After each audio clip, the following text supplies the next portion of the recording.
What's up, everyone? Welcome back to the Kill Shot DFS Army MMA Breakdown Podcast. We're taking a look at UFC Fight Night 54, Blachowicz versus Rakić. Let's do it.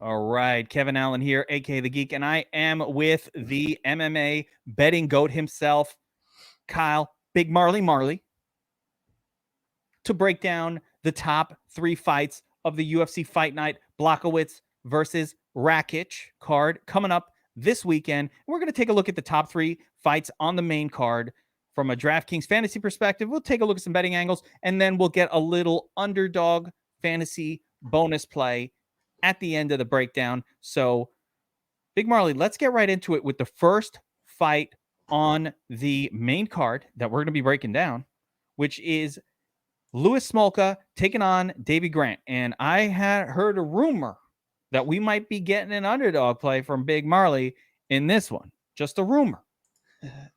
But Davey Grant, who I like a lot, this kid is spectacular, is currently a minus 310 favorite, taking on Louis Smolka as a plus 255 underdog. And the key metrics here: fight ends inside the distance, minus 215. This one looks great for fantasy purposes, Big Marley. Yeah, Smolka fights usually do well in fantasy, whether it's him winning or him losing. The other guy scores well in that case. So it's definitely going to be a good one just as a whole to target. I think on the feet, it'll take place at a high pace. And both of these guys can take the fight to the ground, good grapplers as well. And I'm not going to pick Smolka here. I am going to pick Grant. I really like what I've seen from Grant in the last couple of fights. I feel like he's improved a ton over the years. And he started as like a wrestler grappler in my eyes, and now he's a really good striker as well. I didn't think he would keep that fight as close as he would with Yanez, and a lot of people think he won that fight as well. So I really do have to give Grant the edge in all angles here. But at minus 300, like if I'm going to bet this fight, I'm on the Smolka side. So that's kind of what I'm thinking is maybe I end up making a play on Smolka by the end of the week. Plus 235. That's not too bad. I just can't favor Grant 75%. You know what I mean? I think it's closer to 65%, something like that. So I don't know what I'm going to do betting wise, but I am dog or pass on this one if I do play it. But I just think this one can go all 15 minutes with Grant just slightly edging it out, maybe winning two, if not all three rounds. And on DraftKings, he's going to be mixing in takedowns, I would think. He can land some hard shots, get some knockdowns on the feet, and he could finish. He's minus 125 to finish this fight. So if he finishes it at all, he could pay off his price tag. But on Smolka, I just think it's going to be so much easier for him to hit 10x if he does win this fight. As an underdog who tends to score well in his wins, he could get a knockout, he could get a submission, he could even keep this fight close and win it on the card. So I just think if Smolka wins, he's almost locked in for 10x or more here, where it's not exactly the same on the Grant side. So I will be targeting it heavily, but I'm more so going to be on the Smolka side in this one. Outright pick, though, I'll go with Grant to win a unanimous decision. Yeah, I love this fight for fantasy scoring. Louis Smolka always leads to big scores, usually for his opponents. But if we take a look at the key stats, Smolka, just a 31% takedown defense. He does not even attempt to defend takedowns. If you've ever watched him fight, he likes to be on his back. He likes to throw up submissions from the back. I think Davey Grant edges him out comfortably here, but I agree with you. The way Smolka wins is he allows himself to get taken down and he throws up one of his sneaky subs. So I like Davey Grant. I love him as a DraftKings play this weekend. I love this fight to score well overall. We see we've got really good volume numbers, really good takedown and grappling numbers for both fighters, and very poor takedown defense. Not great for Davey Grant, but really terrible for Louis Smolka. This will lead to a massive fantasy performance in that fight. So I'll be heavily in on that. And the next fight that we're going to talk about here is Ryan Superman Span taking on Jan the Hulk Kutalaba. And Big Marley, I mean, I don't know if you're a fan of comic books. We got the Hulk taking on Superman. Oh, I do like the Hulk weigh-ins when he does that, but no, I'm not a big comic book guy. Not a comic book guy. No, me neither. I never read comic books as a kid, never once. But I just kind of enjoy the movies, but I'm not a fanatic for this stuff. But even my mild knowledge of comic books tells me that Superman should be able to defeat the Hulk. But the Hulk's a badass, dude. He's almost undefeatable. Hulk might not be defeatable. So at least Superman got the kryptonite. Like the Hulk brings that shit. Yeah, I mean, this is an angle of the fight I have not actually looked into yet. So kind of catching me off guard on this, but it makes sense. I didn't really think of the Superman, and then I should have known with Kulai being the Hulk part, I guess. How often do we get Superman versus the people like, what the fuck is this guy talking about? I am making this stuff up. That's their nicknames. That's their names. I'm not making it up. So Big Marley, how do you see this one going down? I definitely got to go with Kulaba in this one. I just think he is the better striker, the more powerful striker, the better wrestler who can dictate where this fight takes place. Span's not a bad striker, and he's got some decent power, but I wouldn't say he's a knockout striker, a knockout puncher. I mean, and if this fight goes 15 minutes on the feet, I would still favor Kulaba there, but I think Span could keep it close just by being the taller, longer guy, throwing out a jab here and there. But he's a little chinny, and Kulaba's got big time power. So I just feel like at some point Kulaba's going to knock him out here. And I think he could do it on the feet or the ground if he's trying to get takedowns, land some heavy ground and pound. I think that path is in play as well for Kulaba. But the one edge I would give Span, other than being, taller and longer, he's the better submission grappler of the two. So I don't know that you're fully safe if you get Span down, but I would favor Kulaba's ground and pound over Span submissions, to be honest with you. So I like Kulaba in this one. He's going to be one of my favorite DraftKings plays on the board. This guy scores a lot. In his last 2 wins, he scored, what was it? 100 and so it was 127 in his last fight that he did win. And then he went to a draw the fight before that, but he scored 89 in a draw. Had he won, it would have been a very good day. But that's from 8 takedowns in his last fight and 9 in the one before that. So anyone who could put up 8+ takedowns in a fight, I'm always going to be interested in. But Kulab also has that 100-point upside with a knockout as well. So he's going to be my pick, my play, my bet. If I end up betting it, it's all on the Kulab side for me.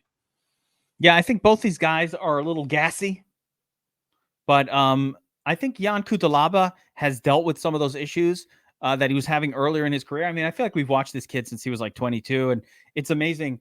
It just means that we're old now, Big Marley, because I remember his debut like it was yesterday, and I think it was 2016.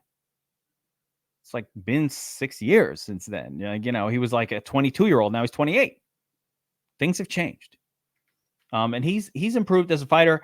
So, I agree with you. He's a wild man out there. And Ryan Spahn is a bit of a quitter. He's a bit of a find a way to lose kind of guy. He seems like he has a little more talent than what we've seen kind of put together in the UFC throughout his career. Gets slows down after the second round or after the first round a lot of the time. So I love it. I love Jan. By the way, the inside the distance prop on this fight is -400. So it is a must play, like a lock button situation for the most part in fantasy. -400 fighter, -400 inside the distance. So this is a fight we are going to load up on. And now for the main event, Alexander Rakić taking on Jan Blachowicz. And interestingly, Big Marley, the young buck Rakić is a -195 favorite, with the veteran, the former champ, Blachowicz, coming in at +168. The fight ends inside the distance prop for a 5-rounder is not that high at -145. And I actually think for 205 pounders, Big Marley, that's like a fairly conservative low number.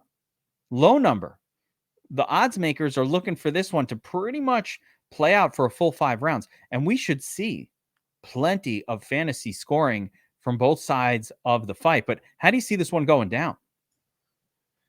So I'm not sure on this one from a fantasy perspective, but I do favor Rakić. I think he is just a better, faster, all around better striker in this one. I like his tools on the feet more. I like his top control on the ground as well. He doesn't really go for takedowns, but when he's on the ground, he's good at keeping his opponents on the ground and just winning the rounds. But I feel like Blachowicz could have that same success if he gets on top of Rakić. I feel like he would be able to keep top control, grind out a round. And then on the feet, I just think it's going to be close. I see them both being tentative, not landing at a high rate here. They're in the small cage, so that could lead to a finish. But I feel like the finish is what we're relying on here for a high DraftKings score. And I'm not sure that we're going to get the finish. We got plus 115 that the fight goes to a decision. And if this goes to a decision, I don't know that either one of them are going to hit 10x, even in a 5-round fight. So in the main events, I like to think that the main event gets 80 or more % owned as from the field. And I might have to go under on this one, hoping that it does go the distance and we just get a close striking match. And if we do get a close striking match, I don't think Rakić will look like a minus 200 favorite. I would favor him, like around 60% range, something like that. But he's never been in a 5-round fight, so I don't know how he's going to look down the stretch. He's a little too tentative for my liking either, but I've just always been higher on Rakić. I've thought he's had title potential, where I thought Blachowicz was a little bit overrated, but he did touch the title. So I do think it's a pretty close one. I'd say that Blachowicz has a better chance of hitting 10x if this does go all 5 rounds. But since I'm picking Rakić, I guess he's my preferred play of the two. I haven't really built DraftKings lineups yet this week. I have a single entry that I've been working on, and he's been in and out of it. So he's definitely not a lock in my lineup, and I feel like the fade on this fight might be the way I end up going, just for ownership reasons, really. But I expect a close 5-round fight, and I'm just going to take Rakić to edge it out. Maybe just take 3 of those 5 rounds. How do you see this one, though? Yeah, it's super close. Jan is exactly the kind of underdog that you'd want to target. Speaking of underdog, but that you'd want to target in a fight like this, because this guy just comes through. He came through as an underdog play, fight after fight after fight. But if I'm speaking from more of an overall perspective, my expectation, listen, you've got a young up and coming buck taking on what is a declining 39-year-old veteran, already was the champion. Rakić is a guy that we maybe think could be the next champion. I think you put him in there with Glover. I'll be honest with you. I think I favor Rakić today in a fight against Glover Teixeira before this fight happened. But even before this, I would say I think Rakić would be a favorite against Glover. He's got 90% takedown defense.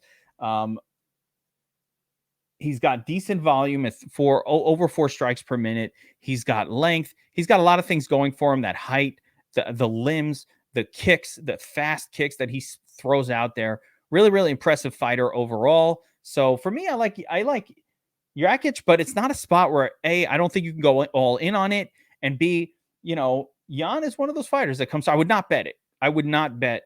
Let's put it this way: I would not bet Rakić at minus 190, just because I think I agree with you, Big Marley. I think it's a little bit closer than those odds. You don't want to count out the former champ to pull off an underdog win. And there's nothing about Rakić that's that different from a lot of the guys that Jan has recently beat. Like Reyes, for example, kind of was also an up-and-coming potential future champ until, Jan put a beating on him, right? So I do like the fight, though, more, I think, for DraftKings than you do, because you give me 5 rounds of 2 big dudes striking, the possibility for some takedowns. I think Rakić would be the more likely person to go for a takedown. And we've seen that Jan can be taken down when his opponent is attempting it. So I'm leaning Rakić here. I like the 30-year-old, younger, hungrier fighter to pull it out, but there's no way I would bet this. And as far as a DraftKings play, I'll be heavier on the Rakić side, but I don't mind your idea of not being 100% on this specific fight. All right, before we move on to the underdog plays, I want to talk about my fade of the week, and you'll give me yours, Big Marley, as well. But, you're not going to win these cards by playing every single fighter. So the easiest fade of the week for me is Katlyn Chookagian. She's always a fade. She's got a history of scoring very, very poorly in these fights. The one time we saw that turn around was when she finally used her wrestling against Antonina Shevchenko, the poor and overmatched Antonina, and she put up 119. But beyond that, Caitlin Chookagian has never scored really more than 82 fantasy points, and that was an outlier where most of her fights, she just doesn't throw enough volume out there to score well. She doesn't do anything that scores well. So give me a fade of the week on Caitlin Chookagian. Big Marl, you got a fade for me? No, I think she's the easy one this week. She's got 14 fights on her DraftKings log. Only one of those would have been more than 10x that $8,600 salary. I'd say to play devil's advocate though, Rebus very chinny. Chookagian not really a knockout striker, but Jandiroba knocked Rebus down in her last fight. And she's not a knockout striker either. So I'd say that's the worry. Chookagian will be very low owned. So if you want to take a shot, that's really what you're hoping for, is that she lands a big shot and puts Rebus down. But yeah, she's my favorite fade of the week. Love it. And remember, if you're looking for the full version of the kill shot, all the fights broken down, that will be out on Friday for DFS Army MMA subscribers exclusively, FTP style. So make sure to check that out over at dfsarmy.com. And now let's talk a little bit of Underdog Fantasy. We love our props. We love our prop plays, and we love creating parlays for MMA. And Big Marley, you got some plays that you love this week. So if you don't already have an Underdog Fantasy account, go set your account up there. Use promo code DFS Army. They'll match your initial deposit up to $100 with promo code DFS Army. So make sure you get signed up over there. And Big Marley, give me a couple plays that you love on Underdog this week. Well, I don't have plays that I love. I have one play that I like, and I was hoping that we could maybe talk through these main three and agree on something else at least that I can parlay with it. I love it. The point of Underdog is you're parlaying in between 2 and 5 props together. And then the higher you go, you get 3x, 6x, 10x, 20x. So it's fun to play. I've done pretty well so far, but there's also cards like last week. I went 4 out of 5, and since I lost that one in the parlay, I ended up losing. It would have been a nice, great win, but that one took me out of it. And it was the Dumont fight. It was like takedowns in the Dumont fight. I didn't see Macy Chase. I'm getting 6 to Dumont 0. So sometimes it gets you. But overall, it's a pretty cool game. Good chance of winning some nice money. And the play that I like the most is actually going to be on the over-under side. We could do over-under or rivals here.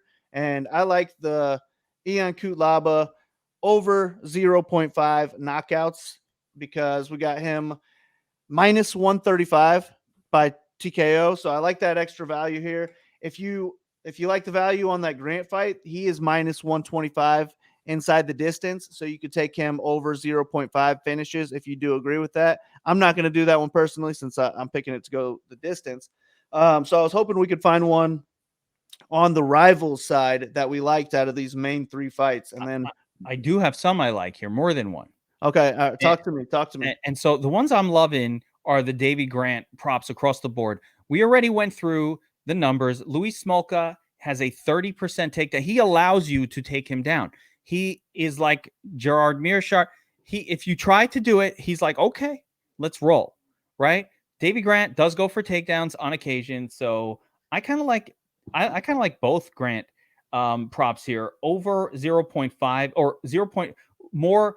Basically, Grant more takedowns than Smolka.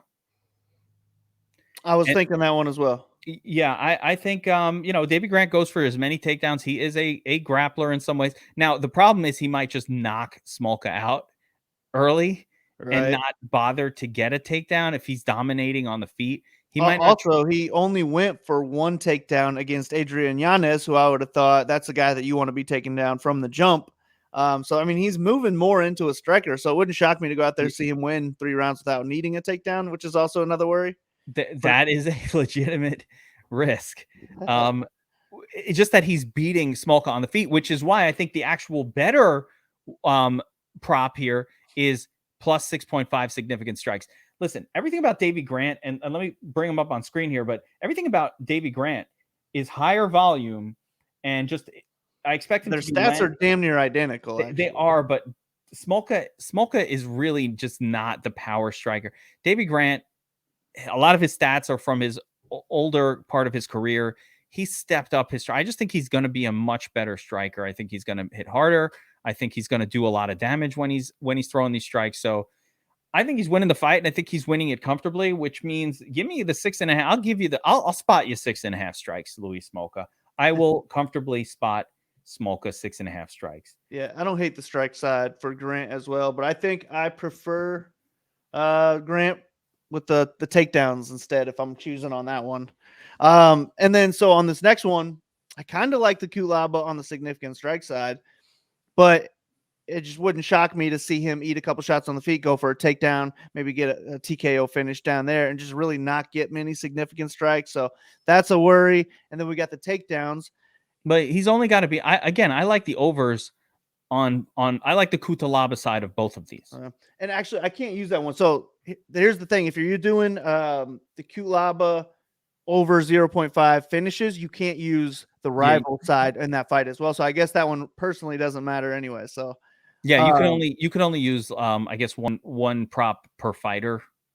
Yes, exactly. Yeah. So, but nonetheless, if somebody wanted to use the Kutalaba fight, listen, the way that Kutalaba spams takedowns and Ryan Spann, as long as Ryan Spann survives like a couple rounds, I see Jan racking up way more takedowns. So even over 1.5, I think that number is almost designed to scare us away. But this guy's 4.39 takedowns on average. He is a takedown. He'll be over 2 in the first round. Yeah, and Spann might accept takedowns too. So yeah, I think you're right. I like the takedowns more on the Kulaba side than I like the strikes, but I still would prefer just that minus 135 on the TKO personally. So that one's in there for me. What about strikes on Blachowicz Rakić? We're giving Blachowicz 10.5 in a possible 5-round fight. I feel like I'm on the Jan side there. I feel like it's going to be pretty neck and neck throughout the fight. 10.5, it's a lot of strikes. I can't sign off on giving the strikes here. I think you almost have to be on the Jan side. You almost have to be on the Jan side. And the takedown one too. I think this is a no bet up top. Really tough. I wouldn't want to bet on which of Jan or Rakić is getting takedowns.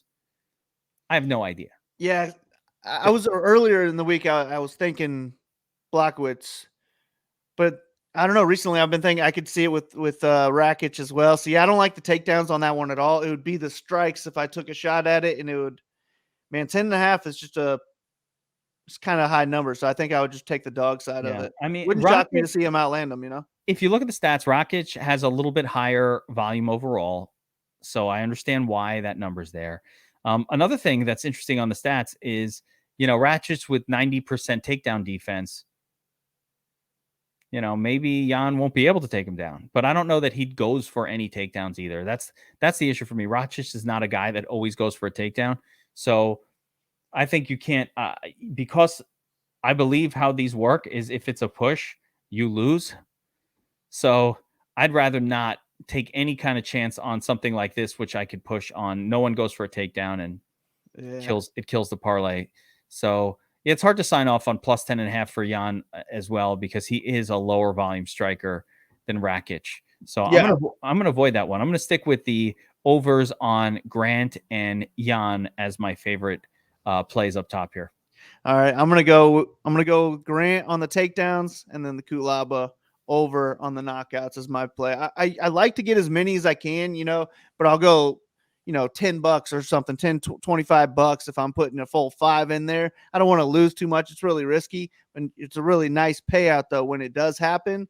But on this card, I don't think it's even possible to go with 5 legs on this one. I think they're too hard. Right now, I think they'll add some more in as the week goes. Maybe we'll find value later in the week. But for this week, I like just the 2 legs right there. The Grant and Kulaba, lock it in, get 3x our money, and call it a day. I love it. Let's lock it in. Boom. Played it. Confirmed it. Money in the bank. Now. That's money in the bank. All right. That's going to do it for the kill shot Blachowicz Rakić. Remember, we're going to break down the full card, top to bottom, DFS Army VIPs Friday afternoon. Be there for that. If you're not signed up at Underdog Fantasy, you want to go check that out, use promo code DFS Army. They'll match your deposit up to $100. And of course, if you're not signed up for DFS Army, what are you waiting for? support the pod, support Big Marley, promo code sleeveless, 10% off either MMA or your full VIP, $69.99. Of course, 69, bitch, covers everything. All right, we'll see you next time, guys. Deuces.